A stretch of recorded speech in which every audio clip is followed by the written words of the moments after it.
Yo, so I made crayon rocks. I've done this before, and this round did not go nearly as well as my previous rounds. So you bake the rocks on 250 for about 10 minutes.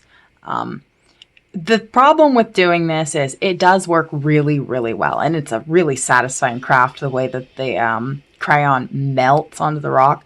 You can really only get two rocks done though before they're too cool to do the cool melting thing. And then after that, you're just kind of drawing on rocks with crayons as they cool pretty fast. Also, you have to be extremely careful if you're doing this, obviously, because you have really hot rocks.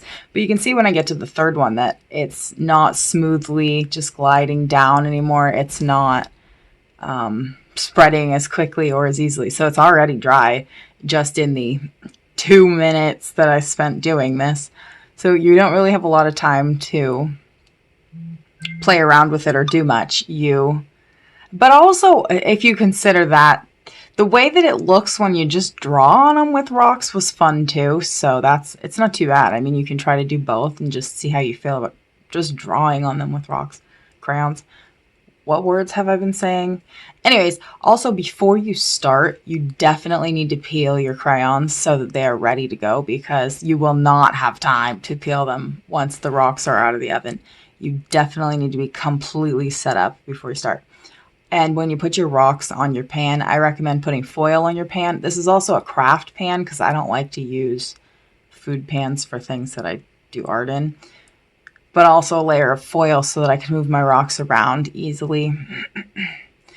But there's a distinct difference you can see in the two that are done while they were still hot versus all the other ones, because there's this shiny, like, kind of glaze look over the ones that were done really fast. So for these, all I wound up doing was I had painted previously in some other video one bean and the mother Hector chicken. So I decided I'll do my 5 siblings out of these crayons. So here are their beans. Well, there's 8 siblings, but only 6 of us are the beans.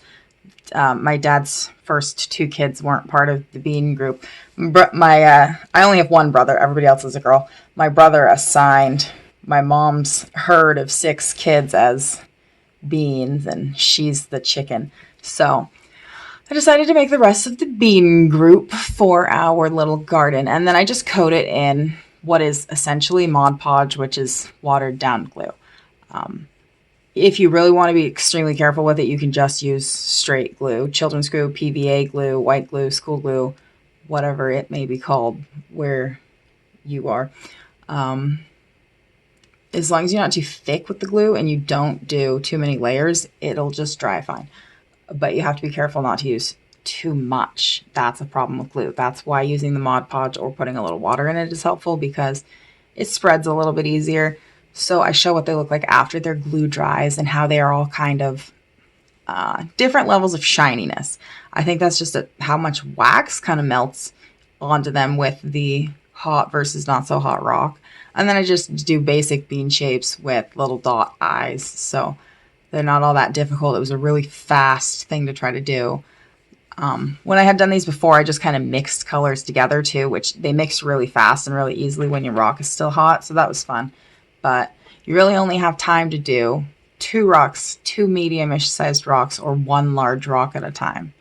So I do recommend this craft though if you have regular crayons. It didn't really work when I've done it with off-brand, but Crayola works. So have fun.